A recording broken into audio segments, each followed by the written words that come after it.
busuk hati.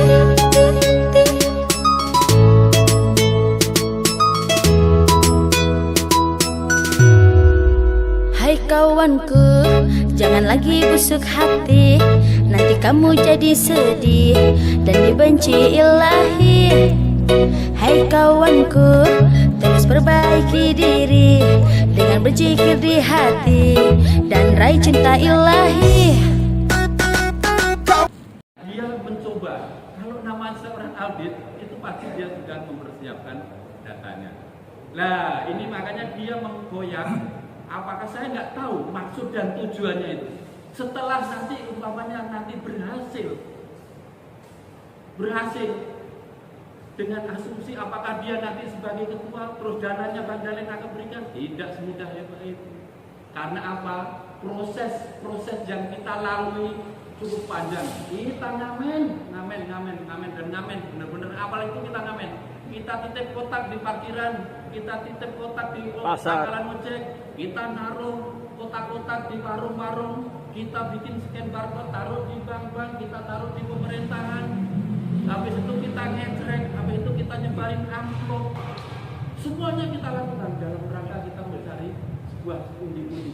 Tapi orang ini yang tahu-tahu langsung mau masuk ke audit, nggak ada upaya, bukan begitu kan? Toh nanti yang dapatkan siapa? Semuanya lima sini. Dan yang lebih dapat lagi siapa? DKM. Kita nggak butuh sebuah nama. Kalau kita butuh nama, kita taruh ketua UPJ Darling atau Suwardi. Enggak, semuanya tak kita taruh bendara Bang Samad, kita taruh Pak Mustofa ketuanya. Kita semuanya di balai aja. Kita nggak butuh nama. Hanya kita butuh realitanya. Supaya masjid ini lebih megah, kita fungsikan untuk bersama, untuk kepentingan umat. Setelah masjid ini sudah berhasil, silakan kita nggak peduli. Akhirnya siapa yang mengibarkan bendera? Yang mau nggak mau ketua DKM. Kita namain sama Bang Darling, kita benar-benar legowo. Ayo Bang Darling, ini ada informasi. Kalau ke istilahnya wali kota ini tiap ini sering mengeluarkan bantuan untuk karpet. Udah, terus Bang Darling ini proposal ini saya cari informasi. Alhamdulillah Bang Darling serang terus. Dapat karpet. Bantuan karpet. Nah begitu. Akhirnya ya lumayan. Kalau kan umpamanya karpet per meter sementara 1 juta, umpamanya kita ada 365 juta. Kalau kita lebarnya itu 365. Tapi kayak gitu kita masih diserang dengan orang yang tidak ada kontribusinya ke masjid. Ini kita buka aja masyarakat biar tahu aja sekarang tentang keberadaannya. Ini surat dalam bentuk surat itu ketua DKM ikut tanda tangan nggak? Berarti ketua DKM itu nggak ngerti organisasi. Buat apa dipertahankan ketua DKM kayak begini? Ya kan? Orang dia diangkat secara aklamasi kok. Ya kan? Sekarang saya mau tanya, ketua DKM kayak gini dipertahankan? Emang gue itu masyarakat yang akan menilai. Kok cuma mau merusak doang kok? Prestasinya juga kagak ada. Prestasinya mana? Sekarang kontribusi DKM itu apa? Uang DKM itu mana? Yang tiap Jumat tampokan tuh kemana? Nggak dimasukin kok ke pembangunan masjid, kan kepentingan masjid. Sekarang kalau mau yang diaudit, itu uang yang ada di kas DKM, jangan yang masih berjalan. Ini kan pembangunan jelas. Ya kan? Orangnya ada, tukangnya ada, barangnya ada. Kalau mau diaudit itu kas. Dari nilai sekian kok merusut defisit terus, itu audit. Ngerti audit kagak, tapi so audit. Iya kan?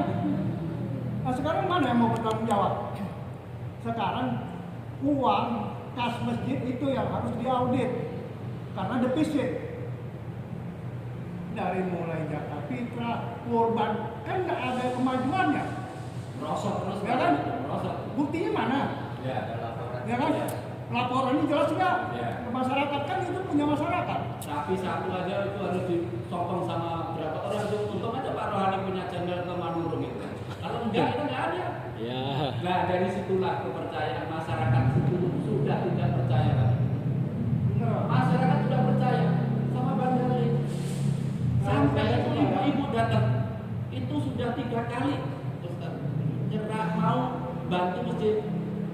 Ada banyak, ada saya, ada Pak Suyoto, ada Pak Arsel, ada Pak Anwar, kagak mau terima duit, kagak mau ngasih duit, bawa pulang. Besok datang lagi, nggak ketemu sama Bang Dalil, dibawa pulang sampai 3 hari baru ketemu Bang Dalil. Disitulah kepercayaannya masyarakat. Intinya sebentar saya. Intinya saya sebagai masyarakat sini, masyarakat asli sini lah ya. Sebenarnya saya malu lah. Malu. Kok kenapa ya tiba-tiba orang dari bau-bau datang kemari yang bisa menyelesaikan ini? Ini bertahun-tahun kok adanya DKM. Mana? Kita mestinya bersyukur tangan Allah pakai pinjam dia. Ya enggak? Dia dipinjam tangannya, otaknya dipinjam. Ya enggak? Mestinya kita mau warga di sini yang asli orang sini malu, bukannya mau menjatuhkan dia. Ya kan? Harusnya kita bersyukur. Allah kirim orang kayak dia yang bisa menyelesaikan perkaranya. Belum puas kali dijatuhkan pertama, yang kedua lagi. Ya kan? Sekarang logikanya gini, kita cari dana bertahun-tahun masih cara-cara yang masih boleh bilang tradisional banget, ya kan? Paling bisanya paling pakai kotak gitu, tapi dia jangkauannya sampai mana? Nah itu kotak digeser-geser itu pemalas. Yang geser orang kok. Coba kalau emang mau nyari duit buat kas, kerja dong, ya kan? Baru ada hasil orang malu, ya nggak ngasih, ya kan? Nah kotak didorong-dorong. Nah itu aja gimana mau adanya hasil. Nah wajar kalau defisit. Nah sekarang Allah kirim Bang Darmin buat menyelesaikan ini, ada kebocoran. Mestinya kita malu yang warga sini, ya kan? Bukannya mau menjatuhkan. Ada lagi orang audit duit masyarakat. Nah yang lucunya ketua DKM tanda tangan. Ngerti organisasi nggak sih? Struktur organisasi itu gimana? Secara struktur, ya kan? Kalau kita bisa mengeluarkan ada orang ngirim lah, taruhlah surat atau naskah atau apa. Kalau ditanda tangan itu udah jadi sprindik namanya, ya kan? Nah, surat itu harus dieksekusi. Yang mau dieksekusi apaan? Pasir ada, semen ada. Gratis lagi. Nah, yang kerja ada, kecuali yang kerja nggak dibayar. Kalau nggak ngerti organisasi, jangan jadi DKM. Ya. Ya kan? Bukan soal pinter gitu dalam soal agama. Ya kan? DKM itu orang yang tahu organisasi, tahu struktural. Sedikit mungkin saya bicara tentang masalah. Saya bicara dulu tentang masalah ketua. Sebenarnya pada waktu itu ketua ini orang yang betul-betul menghargai setiap titik keringat para anggotanya. Kenapa saya katakan seperti itu? Saya baru menjabat bersamaan dengan dia. Setiap apa yang saya minta namanya tanda tangan, dia menandatangani. Pada waktu itu tanggal 23 Maret ketika mulai saya buatkan SK, dan salah satunya masjid ini adalah yang punya anggaran dasar, anggaran rumah tangga yang ada di Majelis Ulama hanya asada ini. Makanya ruhnya kelihatan semua, termasuk urusannya para guru. Di situ memang saya buat, mohon maaf ya, mudah-mudahan di sini jangan tidak ada ketersinggungan. Untuk guru saya buat 4 kategori. Apabila guru tidak hadir dan tidak ada ketahuan atau alasan bagaimana, tolong jangan diberikan haknya karena kewajibannya tidak menjalankan. Yang pertama. Yang kedua, apabila guru tidak hadir karena hujan, maka itu perlu dipertimbangkan minimal 3/4 atau setengahnya. Kenapa? Dia datang tapi karena hujan. Yang ketiga, apabila guru tidak hadir karena sakit, minta kwitansi pengobatannya termasuk transportnya kita bayar. Yang keempat, apabila guru tidak hadir karena ada acara lain, maka kemungkinan dapat 2 bagian. Bagian yang tidak dihadirkan mendapatkan bagian, kemudian bagian dihadirkan juga mendapat bagian. Itu juga kalau boleh jangan dikasih. Tapi pada waktu itu terjadi perselisihan sampai sekarang. Nah, sehingga orang pertama berteriak, apabila ini tidak difikirkan dengan matang-matang, kemungkinan terjadi kolaps untuk masjid ini. Waktu demi waktu, maka terjadilah seperti sekarang ini. Yang kedua, saya ada yang pasaman. Ustadz Anu itu bilang, kalau ada yang bertanya, lihat itu pembangunan. Mungkin ini lebih tepat yang menjelaskan. Kalau ada yang memprotes tentang kalian, tunjukkan saja itu pembangunan. Siapapun yang menghalangi kalian pada dalil tentang masalah keuangan, tunjukkan saja bangunan. Saya nggak pernah menghalang-halangi kalian. Baik urusan sebaran amplop, yang lainnya saya nggak pernah. Tapi itulah namanya manusia, punya kekurangan. Siapapun yang datang selalu menerima, siapapun yang memberikan isu selalu menerima. Yang sayangnya, yang memberikan isu juga itu nggak pernah hadir di masjid, tapi sok seakan-akan dia lebih banyak tahu tentang masalah masjid ini. Itulah penyakitnya di masjid ini. Menghargai orang yang tertua, tidak menghargai orang yang muda. Pada yang muda itu lebih banyak kiprahnya daripada masjid, daripada orang tua. Itu juga salah satu problem kita di sini. Menghargai yang tua sah-sah saja, tapi menghormati yang muda juga itu perlu. Kenapa? Bukan karena umurnya, tapi kinerja dan karyanya, termasuk duduk di masjid ini. Itu yang paling terpenting. Yang ketiga, ini kita buka-bukaan aja ya, mumpung lagi waktunya. Feeling saya, apabila saya ditumbangkan atau dilengsarkan seperti waktu saya masih mengurus DKM, kemungkinan uang ini akan digunakan atau diambil oleh mereka. Mohon maaf, selesai pun juga masjid ini, uang ini saya tidak akan serahkan ke DKM. Kenapa? Merger pun kami berpikir, kenapa? Masyarakat sudah menilai, apabila kamu kerjasama DKM, kemungkinan akan menghambat daripada kegiatan. Kenapa? DKM ini nantinya uangnya akan dilarikan ke kalian saja yang sebut, bukan untuk pembangunan. Jelas kan? Kalian lebih tahu lah daripada saya. Apabila kita kerjasama dengan DKM, dan memang Allah tidak menghendaki pada waktu itu kami ingin kerjasama, bahkan meminjam uang untuk 1 juta ya, untuk proposal, kami nggak diberikan respon positif, malah kami dicuekin. Maka saya kumpulkan, maaf ya, buka-bukaan aja, keluarga saya, saudara saya, kumpulkan semua uangnya. Dari gaji per 1 bulan 25% terkumpul pada waktu itu.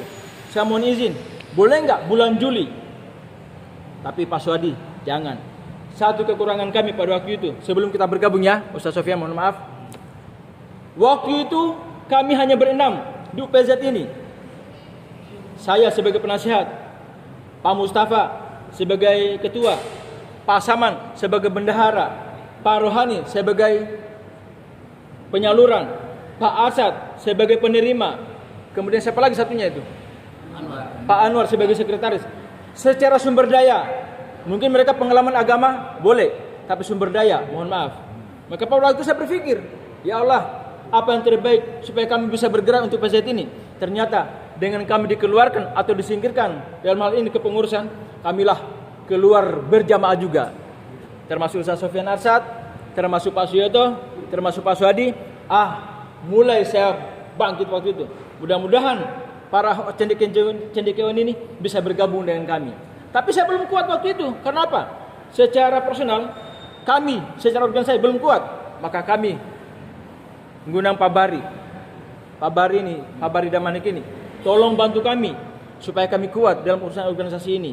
Barulah kami berjalan. Yang pertama saya berkunjung ke rumah untuk minta duit. Maaf, ada beliau ini,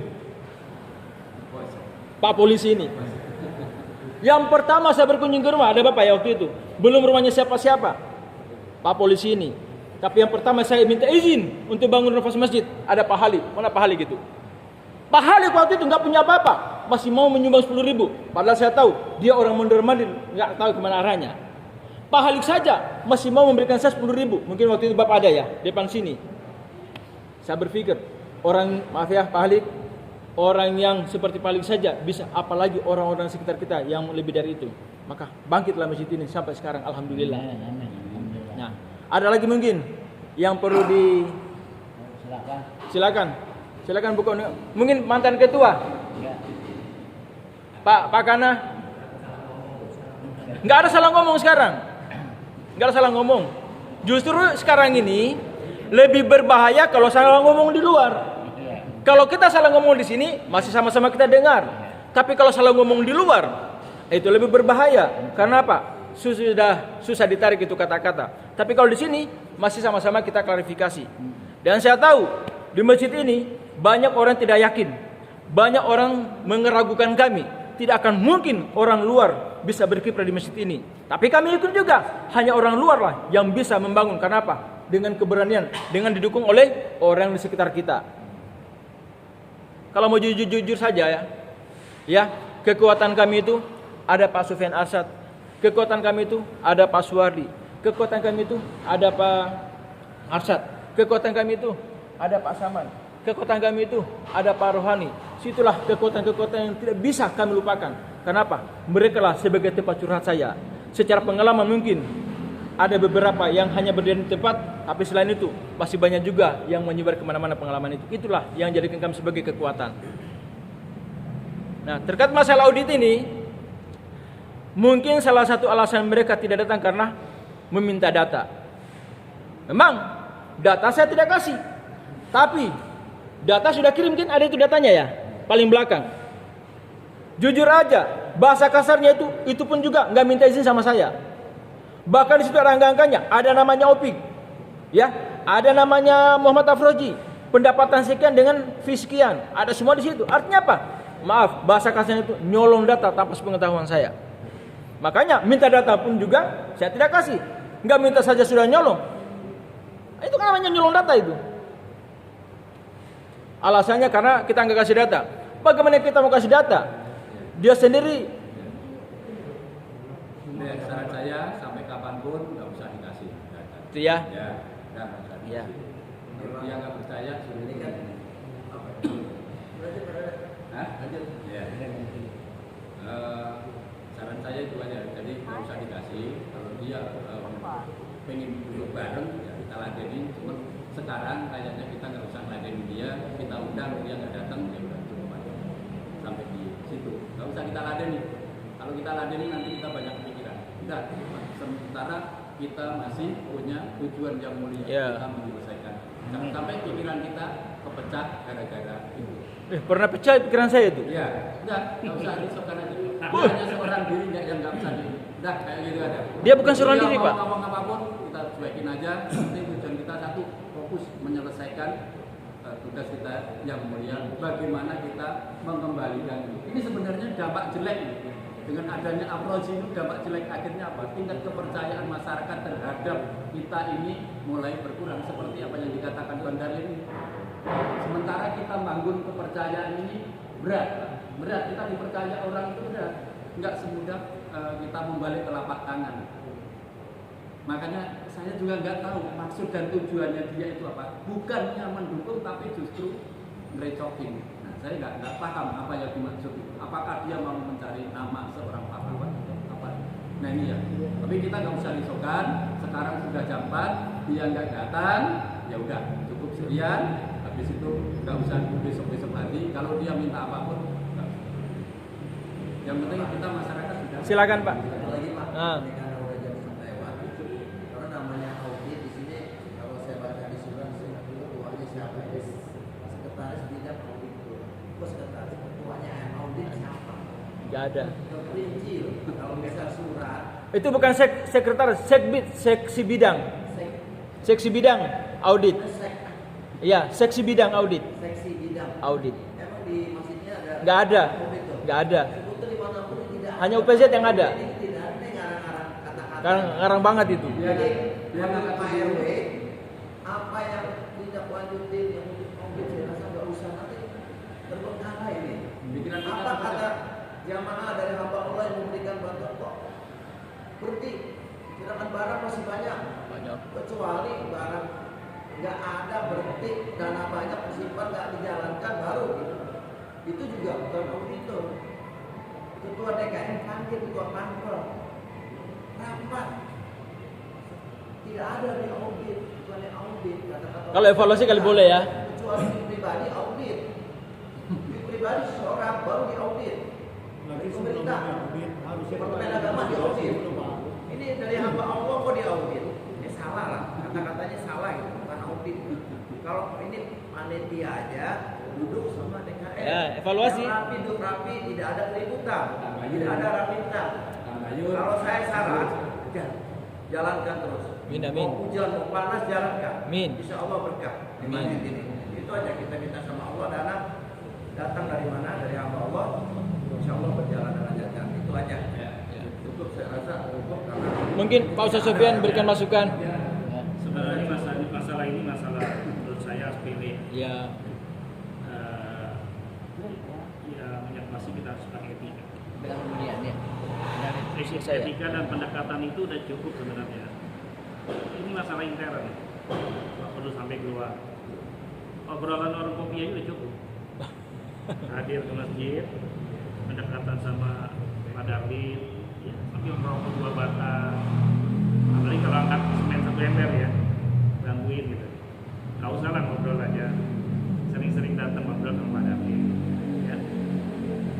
Sambil ngobrol di warung kopi juga, evaluasi aja, ya, tanya aja langsung.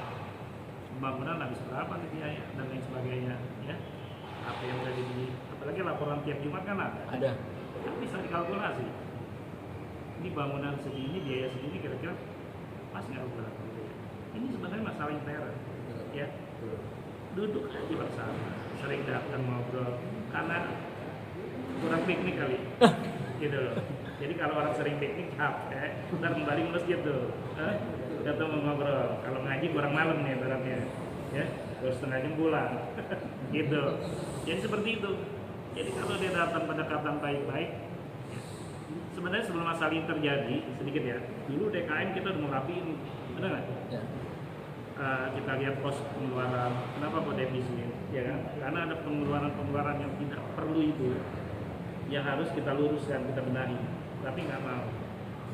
Jadi sekarang seolah-olah ada dualisme grup nih, padahal nggak ada sama sekali. Kita saling mendukung. Oh minta, Pak Ali bicara sama saya, kipas angin nggak buat beli DKM, jangan 1,5 beliin, 5 beliin, lebih boleh kita beli. Bahkan barangkali keuangan DKM pun berkurang, kalau sejalan dengan kita kasih masukan juga mau terima DKM, beres, menjadi masalah. Ini kan nggak mau jalan-jalan sendiri. Kita bangun masjid, ternyata banyak hubungan dari masyarakat, donatur banyak, ya, RW ya. Berdiri nih yang tidak disangka, betul, saya pun nggak menyangka bisa beri seperti ini. Kerja Pak Darwin dan kawan-kawan semua. Ini nggak gampang, Pak Arsa pribadi depan, ya nggak? Hampir menabrak mikrolet, kan begitu. Siap begitu, luar biasa itu. Ini kan kerja sama-sama. Ternyata terjadi seperti ini nggak mudah. Termasuk Atun tadi bilang, malu jadi orang sini. Saya malu jadi orang seberang sana juga. Dari bau-bau jauh, bangun. Jauh Pak. Bawa gerbong lokomotif nih. Kita ada di belakang, jalan terus, ya nggak? Dukungannya Pak Supati lagi. Oh iya. Ya kan? Jawa lagi. Udah. Jadi saran saya pun nanti, saya ngobrol sama Pak Agus juga. Pak Agus Gunawan, saya bilang, Pak Agus kan wakil. Boya nggak bisa pendekatan gitu sama ketua. Pendekatan sama approaching secara. Cuma jawabannya kayaknya kurang ngena gitu. Artinya tidak selaras dengan beliau. Beliau pun pemikirannya hampir sama dengan kita. Nah seperti itu. Nah mudah-mudahan ke depannya nih dengan jadi kalau saya lihat terlalu vulgar ya. Kayak orang BPK aja. Orang BPK nangkep tangan gitu. Harus diaudit gitu. Peri ya. Bahasanya audit. Kalau tadi evaluasi kan lebih bagus. Lebih enak evaluasi. Lebih bijak. Lebih bijak. Padahal gimana kita evaluasi Iya. sama-sama nih, ya nggak? Kumpul semua kayak rapat ya kan? awal. Kali-kali ada yang kurang nanti kita kasih masukan. Kan gitu. Yang lucu, kalau mau audit nggak ada investigasi. Iya. Tahu-tahu audit kan lucu. Investigasinya minta data ke saya. Satu ya, kedua ada legalitasnya nggak? Menamakan diri jadi tim audit. Tim audit ini nggak sembarangan, ya. Kita mesti lihat kalau pemerintah ada SK-nya. Kapabilitasnya kita mesti tahu, bisa nggak nih ngaudit? Punya isu nggak? Jangan mentang-mentang, mentang-mentang jadi pegawai pemerintah, ya dengan kita, ya nggak bisa begitu juga. Artinya organisasi masjid ini tidak sekeras, sedisiplin pemerintah. Lebih banyak humanis, lebih banyak acara etika yang baik, pendekatan itu lebih bagus menurut saya. Nah mudah-mudahan ke depannya ya. Min. Tolong dikasih tahu aja kalau lagi ngobrol sama ketua, cobalah pendekatan yang baik. Datanglah dengan ucapan salam, soal di tiap masjid, aku ke rumah Pak Darwin ngobrol. Jangan dibahas masalah audit dulu ya nggak? Beli aja singkong goreng di situ. Asik. Ya nggak? Sama tahu ngopi, kan enak. Kalau saya malas Pak. Itu. Saran saya itu aja ya. Saran saya mudah-mudahan didengar sama beliau ya, akan berubah sikap. Jangan audit evaluasi. Soan sama Pak Darwin atau yang lain. sambil evaluasi sambil ngobrol. Jangan bawa tangan kosong, ya. Bawa arak sambil ngopi ya kan gitu. Gimana, setuju nggak? Setuju kan? Kan jadi ini masalah intern. Jadi viral nanti. Hah? Masih diaudit, nanti juga viral. Indonesia tahu, dunia nanti. Sebenarnya tanggal 2 Oktober, ini tak cerita lagi ya. Tanggal 2 Oktober itu udah mencari informasi kepada Pak Saman dengan Pak Anwar. Nah, pada waktu itu tiba-tiba saya datang ya. Saya datang, kemudian kita diskusi. Memang kita nggak bahas masalah audit, bahas masalah perkembangan-perkembangan. Gak lama bunyi namanya audit. Bapak mau audit? Iya. Kalau begitu, saya mau nanya dulu Bapak. Backgroundnya Bapak sebagai apa? Sebagai audit itu apa dulu? Background dulu. Kemudian kapabilitas Bapak sebagai auditor itu apa? Yang ketiga, setahu saya yang punya SK audit itu di proposal itu hanya Pak Suyoto. Yang sana itu masih terpampang itu fotonya, auditor. Ya. Kemudian pada waktu itu untuk proposal juga ada Pak Suwardi. Ya. Secara lisan memang untuk menghargai mereka yang hampir kita tidak masukkan dalam kepengurusan UPZ ini karena kita kesal juga, tapi kami masih punya ibah. Libatkanlah mereka supaya sama-sama dalam urusan pembangunan ini. Maka kita duduk bersama pada waktu itu ya Ustaz ya. Duduk bersama sehingga terbentuklah namanya kepanitiaan di dalam kepengurusan masjid ini. Kami pada waktu itu happy-happy aja. Kenapa? Kalau bukan masjid, kita mau bernaung di mana? Apalagi ini namanya atas Masjid Jami Asada. Sehingga pada tanggal 10 Oktober karena mulai kisruh, saya cabut namanya Masjid Jami menjadi UPZ Asadatul Ikhlasiyah. Artinya apa? Kami mulai memisah. Kenapa? Setiap ada kegiatan kami selalu ditutup. Itu kan nama Jami, Masjid Azhar, harus ada ketua. Maka kami tidak menghargai sebagai ketua. Tapi karena kami direcokin, termasuk kemarin menghalangi untuk maulid, kami cabut namanya Jami itu. Sehingga kami berdiri sendiri untuk melaksanakan maulid itu. Kami dihalang-halangi maulid, sementara kami sudah dapat bantuan 2 higir. Apa 2 higir ya? Masa kita membatalkan orang bantu makanan? Kan aneh itu. Belum lagi yang bantu uang, belum lagi yang bantu untuk santunan. Betapa ruginya orang membantu untuk masjid ini, tapi kita digagalkan. Tapi kami tetap berjuang keras. Alhamdulillah terlaksana pada waktu itu. Nah, memang ini satu problem kita adalah mudah-mudahan dengan kami sudah sangat terbuka ini akan menjadi legah. Apalagi ini kan didengar oleh masyarakat. Dan ini mudah-mudahan menjadikan kami tetap semangat untuk urus masjid ini.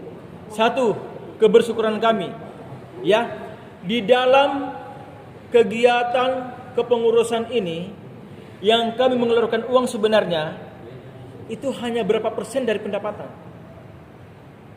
Semua itu dibantu oleh jamaah dibantu oleh donatur.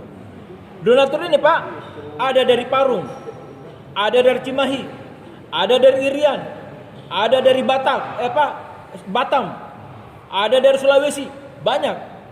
Jadi kalau mau audit, masa harus panggil salah satu orang-orang yang ada di sana? Kenapa? Dia minta nama-nama audit, nama-nama donatur. Tolong siapkan nama-nama donatur. Akhirnya Pak, nama donatur saya robek. Kenapa?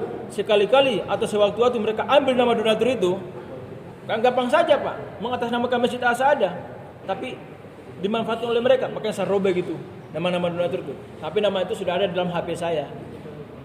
Kan begitu. Ini hanya kita mengantisipasi. Karena mereka itu aja licik. Saya katakan licik. Kenapa saya katakan licik? Tiba-tiba saya dari wakil kemudian menjadi waktu itu humas ya. Coba itu.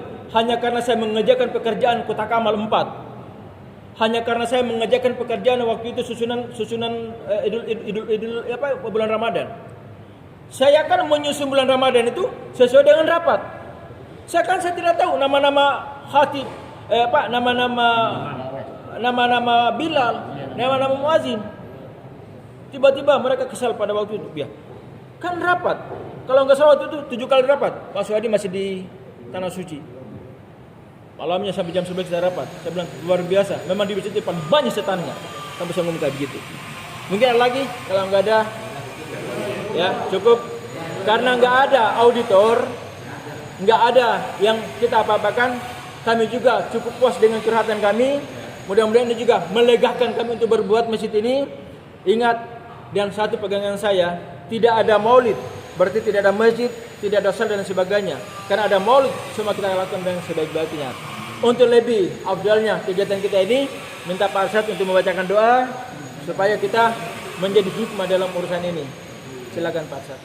Ini kita baca surat Fatihah, ya, semoga dengan berkumpulnya kita ini dengan berjelaskan, insya Allah menjadikan berkah buat kita semua.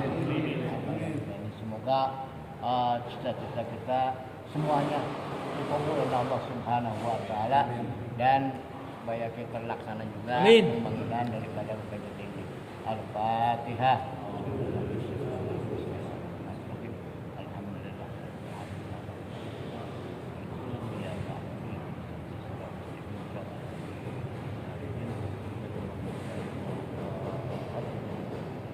Fadal, amin, amin.